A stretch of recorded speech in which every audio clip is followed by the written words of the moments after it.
Welcome everyone to the L7C podcast MMA edition. Today we are here to talk about the results of UFC 329 that just concluded. We are recording the Sunday after this event. We have the MMA expert with us, Mr. Chuck Marlowe. How are you doing today, sir? I am doing fantastic. How are you doing today? I am doing well, thank you, man. And boy, oh boy, I know why everyone's tuning in. They want to hear what we thought about that ending, but we're going to work our way up to it. First overall, Chuck, what do you think of the card? Overall, the card was pretty good. I'd say probably, I'm really thinking about it, every fight on there, I give it 8.7. 8.7. It was a really solid card, really banger fight.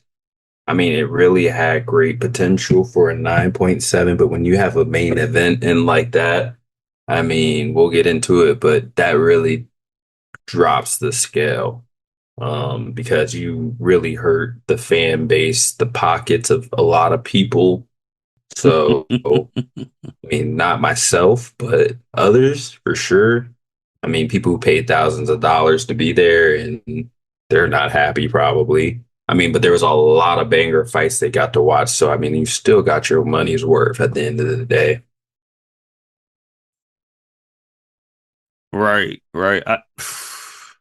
Man, I, it's just I couldn't believe. I thought it was a good card as well. I thought there were some pretty cool moments that happened, and obviously everyone was looking for the end of it. But Chuck, where do you want to begin? Um, I mean, there was a lot of round one knockouts. I mean, you saw the promo by DraftKings person. It was like MMA King of the Octagon, Yep. and whoever had the first fastest knockout, or fastest win of the night, you get a share of $500,000 in bonus bets.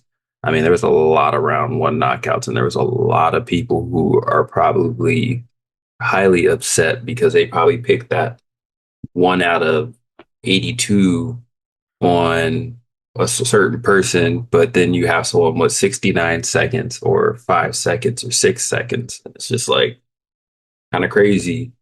Um, Ooh, but with that, Chuck, let's just stay on the prelim card because all of the prelims ended on a KO TKO. that is true. Well, the only one I think that didn't was Tracy Cortez and Wayne Kong. Yeah, which I'm not trying to be stereotypical here, but female fights, I mean, they're usually going to go the over. Um, but that was a banger of a fight too.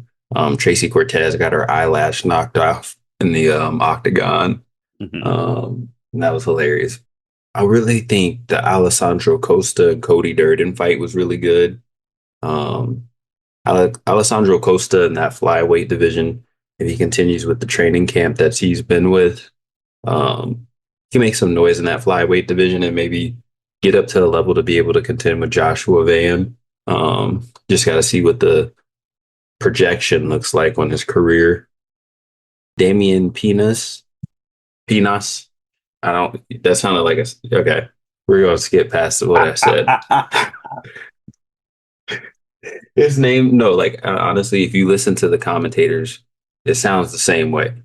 But he had a crazy knockout, and it was pretty good against Caesar Almeida. The knockout power they like to compare to Deontay Wilder, and yeah, he has it in the middleweight division. Right. Um, Moving up in the prelims, Luke Riley and Kai Kamaka was a banger of a fight, but 14 Luke, and 0. yeah, Buddy put the hands on him. He put the hands on him, and I can't wait to see what else he could do. That was a good statement win against a good fighter. So to be able to take his momentum, and then of course, I can't skip past Cody. Um, It's not looking good, I but was gonna say, what's going on with Buddy? Is it time to pack it up? Like, he used to be so up in the game, and it's just been a descent. I mean, you look at the weight on them, you look at how everything looks, it's just not as sharp or not as skilled as he used to be. I mean, I think he's still a way high level top fighter than your average Joe, but I just don't know if he's there yet anymore or if he's dedicated enough. I mean, he's one of the guys who sits in with his suit on and, commentates every now and then. And once you get to a certain point, I don't think you can have your foot in both fields. You need to either be all in or you need to be all out. I just remember when there was a point, man, where guy was top of, like, he was up there, Ohio. Like, everyone was just like, man, this is an Ohio kid. He's up there in the ranks. He got a title, this or that. And then it's just free fall. Yeah, I mean, Cody was a big Ohio name, and especially when you're in Ohio, everybody used to be like, "Oh, Cody, Cody, Cody, Cody, Cody."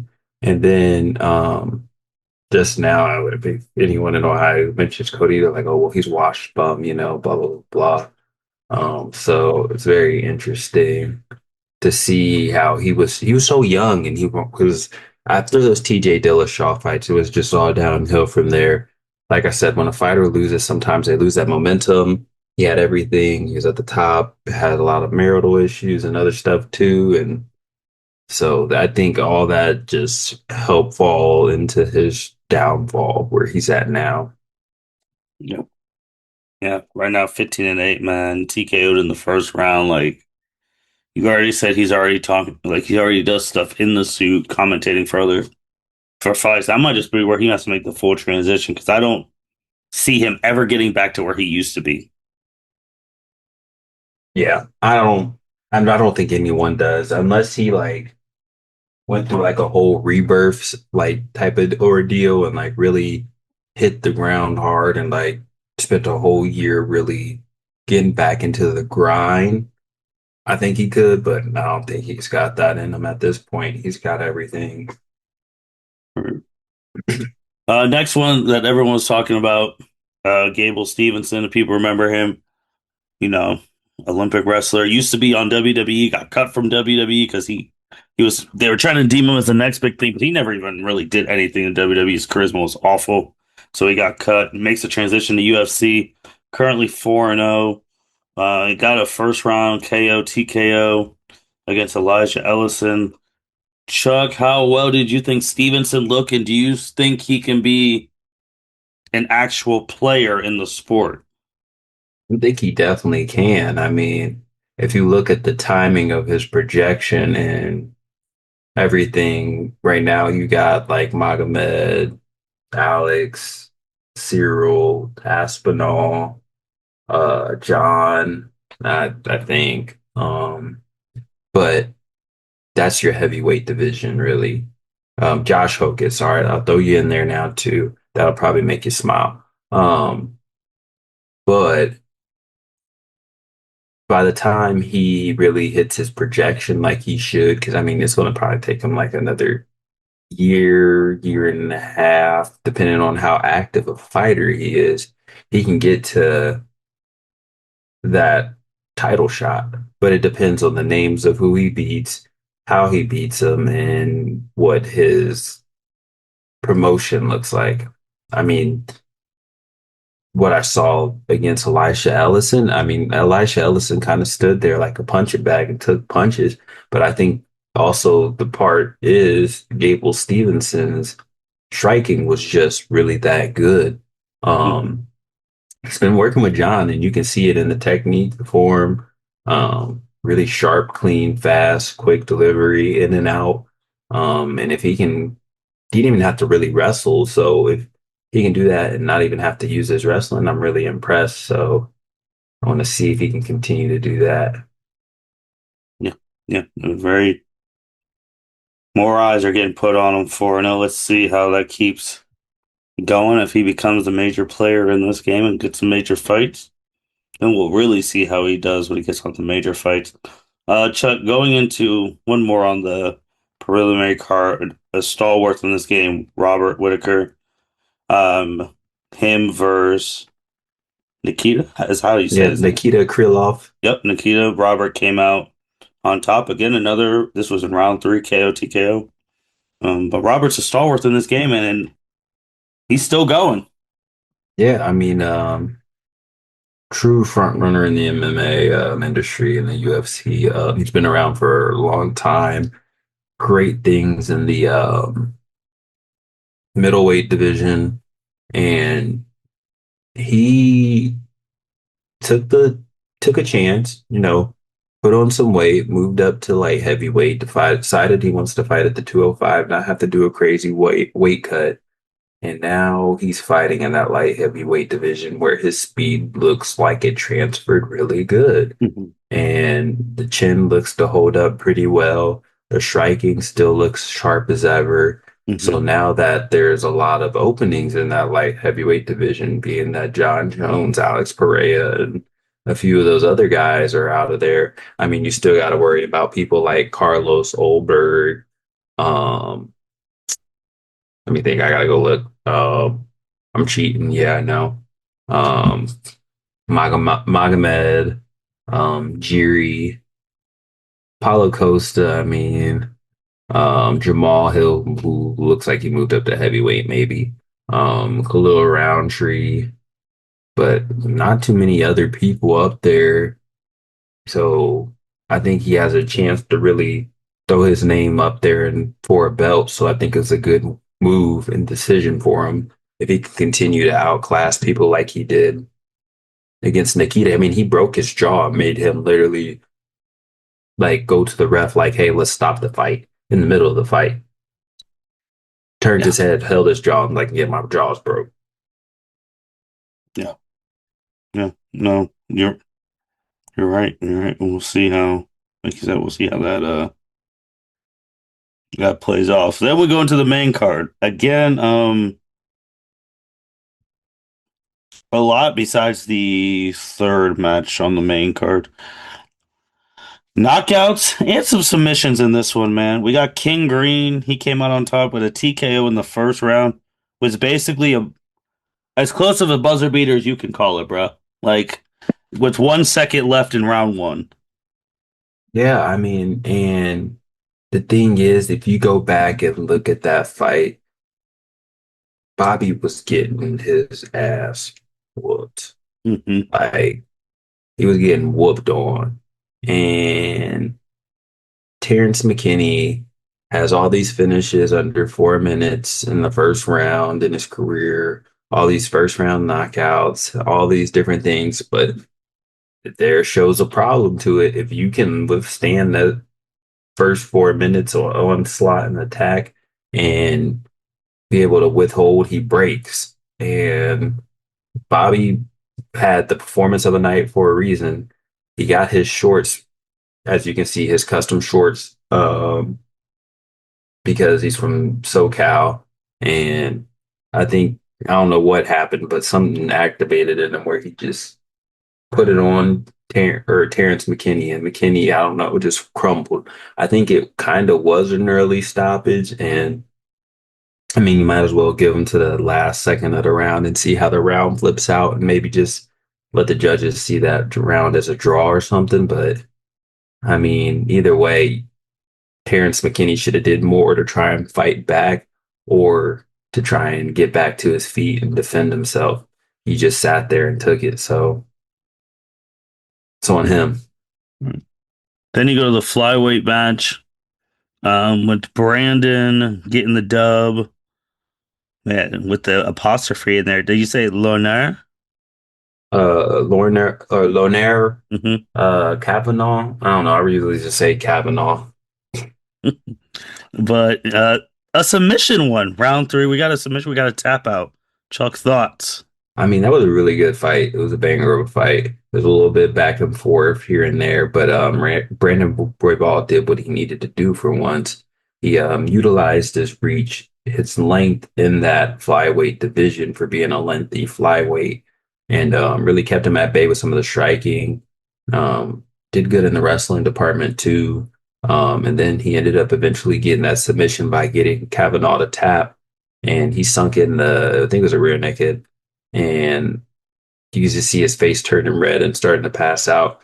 And he just did his thing though. Roybal continued to be the aggressor and be able to counter and be the aggressor in a lot of the attacking exchanges. And it was an overall excellent performance. There with the tap out with the tap out. This was the only decision besides when we talked about the lady fight between Corio and Mario Batista. Batista, I had to say Batista because shout out to the animal Dave Batista. But Mario Batista came out on top. He's 18-3 too, Chuck. Yeah, Mario Batista's on a little bit of a tear. I'm disappointed because I really wanted Sandahagen to win. But I mean, look, watching back to the fight, I mean, Sandahagen didn't win. Mario Batista had 114 significant or 114 strikes to his 89, 8 takedowns where Sandahagen really couldn't defend the takedown. I know he hurt himself in that fight a little bit and that's part of the reason why. But I mean, still, you should have a backup game plan. And I mean, I think Corey really tried. He tried to get some submissions thrown in there, but the striking was still good. It was a good back and forth fight. He was still very sharp, but Mario Batista just was able to outpace him and still continue to enforce what he wanted, and then ended up getting unanimous decision. Just did what he needed to do to get the job done. Yeah. Yeah. 100%. 100%. And then I feel like Chuck, this was your favorite. I feel like this match was your favorite match. Yeah, I think it was everybody's favorite match. I mean, the way the stardom transferred, this is definitely a transfer of the star night, if you think about it in a way, because the following and background of Patty and the following background of Connor are similar in ways, and everybody wanted Patty to be the next Connor just with that big following. Oh man. I think he said something about that too in the post thing. He's like, now can I be the face of this Yeah. now? Like, Yeah. Like, can I be the face of the franchise now? Pretty much like that's your face, you know? And for him to have that performance of the night and to have the dexterity to sink that dark choke in and then just be able to kind of lift the legs up and have that dexterity was amazing performance. And to do it to someone like Benoit Saint Denis out of all people who was in the French special operation forces. Like this isn't like some average Joe. Like this is like if you saw somebody fighting an army ranger and they choked him out. Like you know this dude or someone on SEAL Team 6 and you see right, someone choke someone on SEAL Team 6 out, you're like, okay, this dude just choked out a straight up killer. And then to right. do it on that platform with the following, and then for everyone to be there for Connor and Max, and then put on a performance like that and come out and get Mike Tyson hyped in the crowd with his performance. Like he was doing his walkout. Mike Tyson was dancing, getting hyped. Like he had everybody in there jumping up and down. The energy was electric when he came out. And yeah, a, it was definitely a tell of the time for sure when the way that the whole night played out. Yeah. Shout out to him.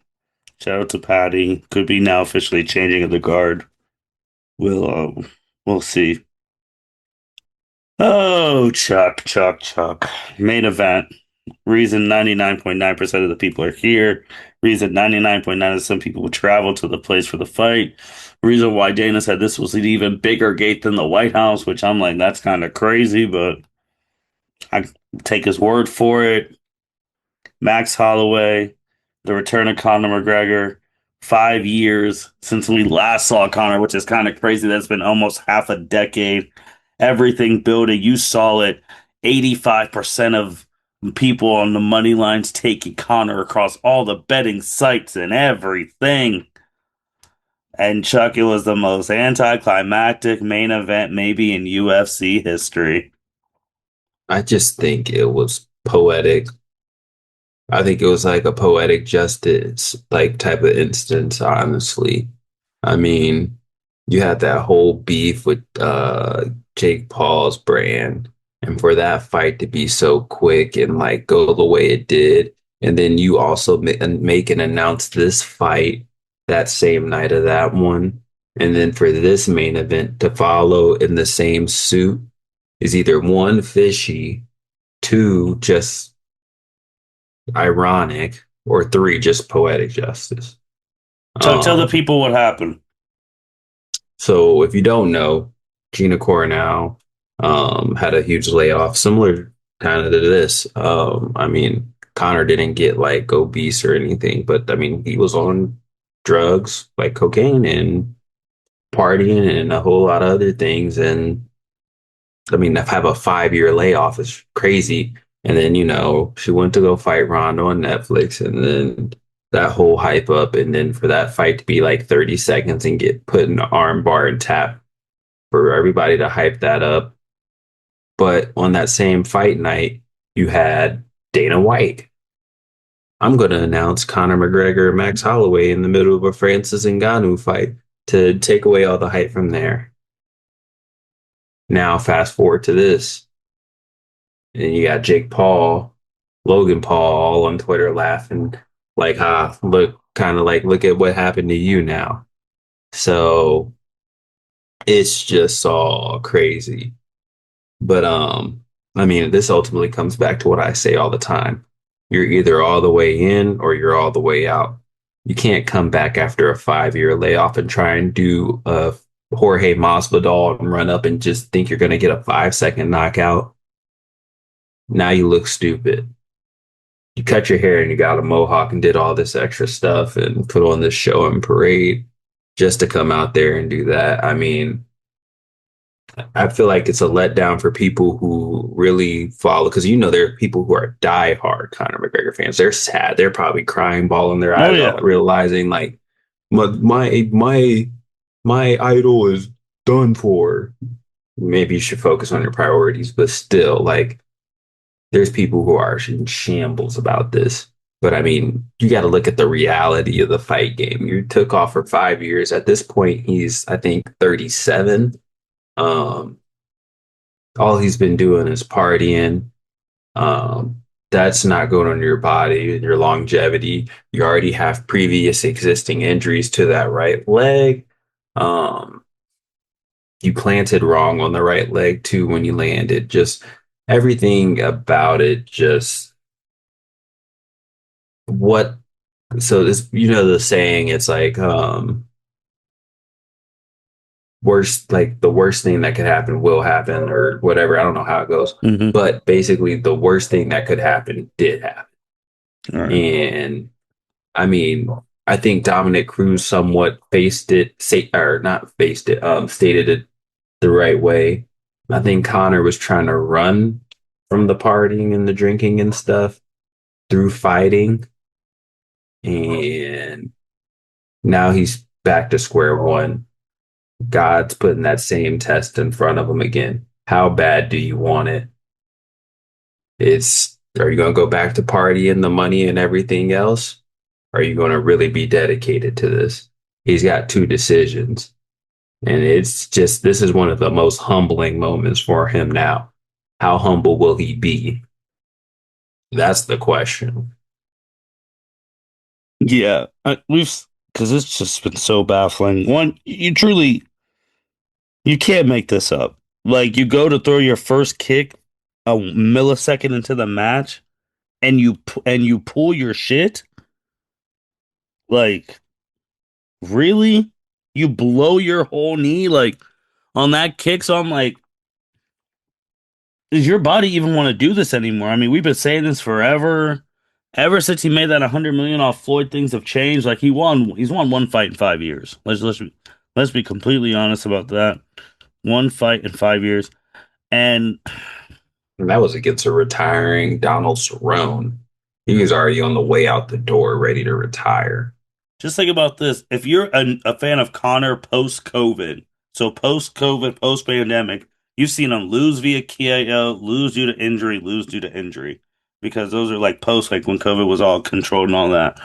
Chuck, I'm starting to think too, man. Like He should have just stopped. He should have stopped after the Floyd thing. Or I saw this very interesting tweet saying, "Imagine if Conor retired after becoming a double champ. People would have said he's the GOAT. Oh, for sure. If he would have retired right then and there when he was double champ and never fought in the UFC again and just fought that fight with Floyd, people would honestly say that Conor McGregor is the greatest fighter of all time." Why do you think John does what he does? Yep. I mean, he knows how to pick his fights. He knows how to pick his opponents.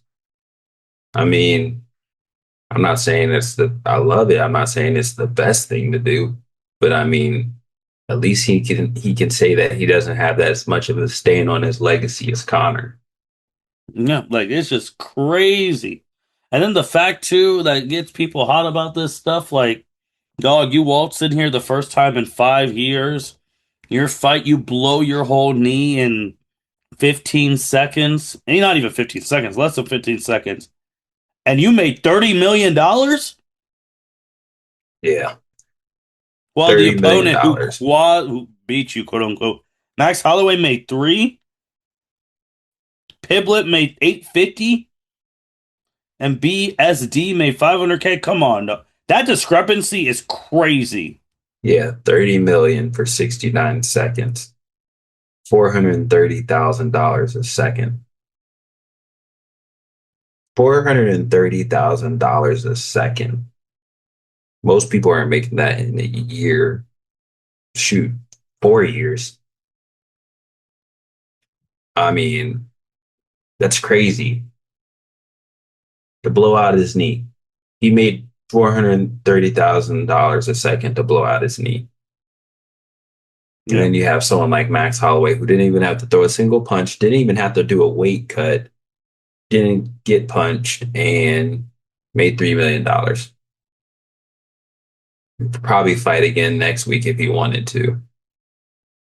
if you wanted to, like, what do you, man? Now we finally see him back. We didn't, he did that strut. Everything was cool. Yeah, yeah. And this debacle, and all the people who lost millions on millions of dollars, and all the people who have traveled, of course, across the country. He has a following.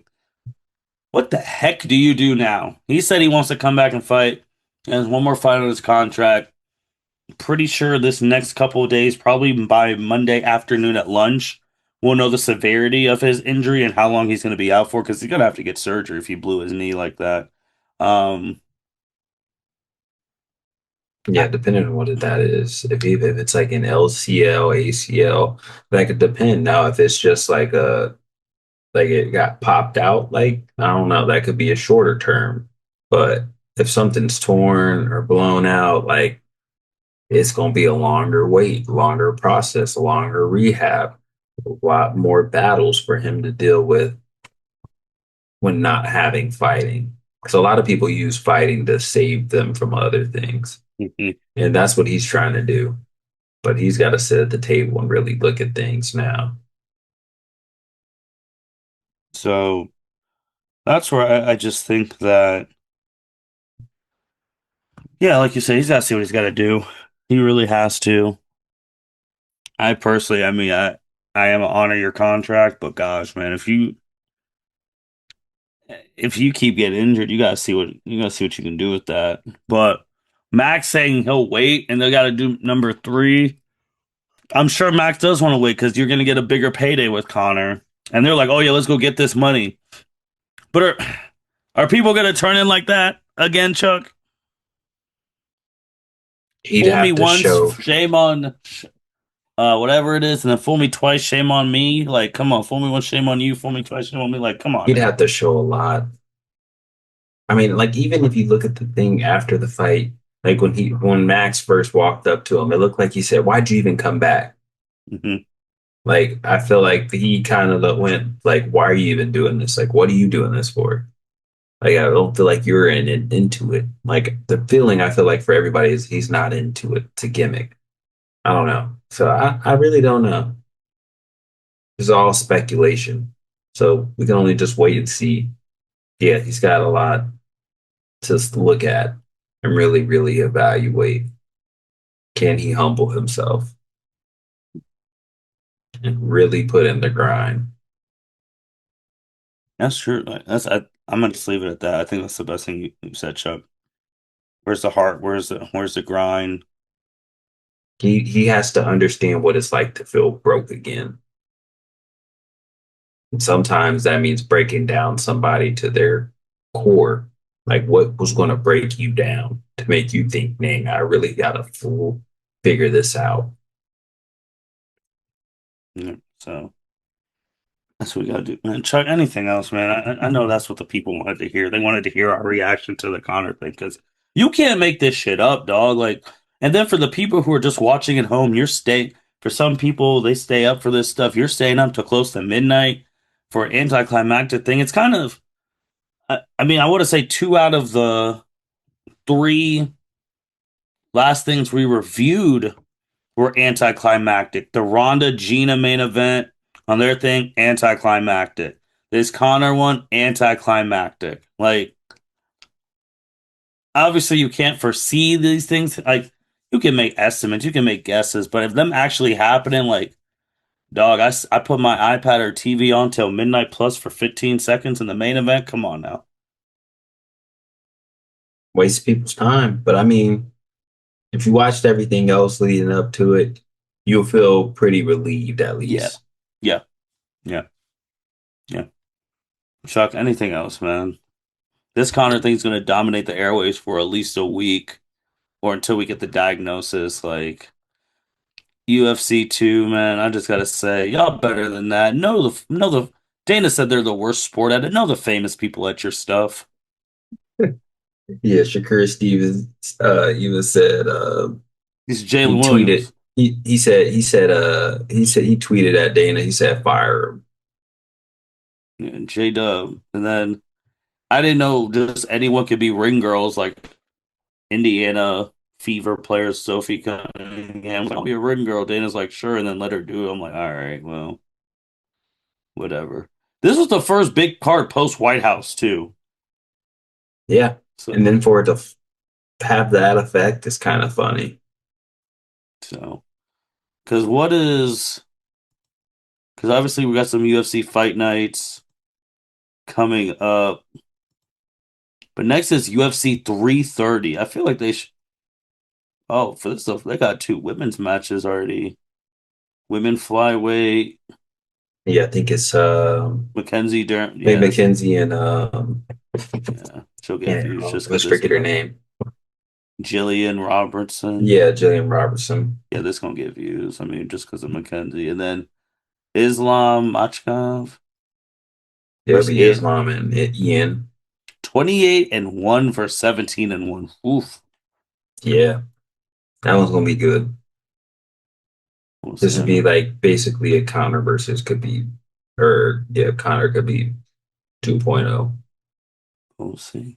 But The all right, Irish man. versus the Dagestani. Uh, anything else, Chuck? Um, no, not much else. Only thing else I wanted to hit on wasn't Yeah. related to UFC or anything, but look out for the L7C NCAA 27 Dynasty. We've kicked things off. Yes, Things are sir. underway. Games are being played. It's a whole new ball game. Got new people, new league.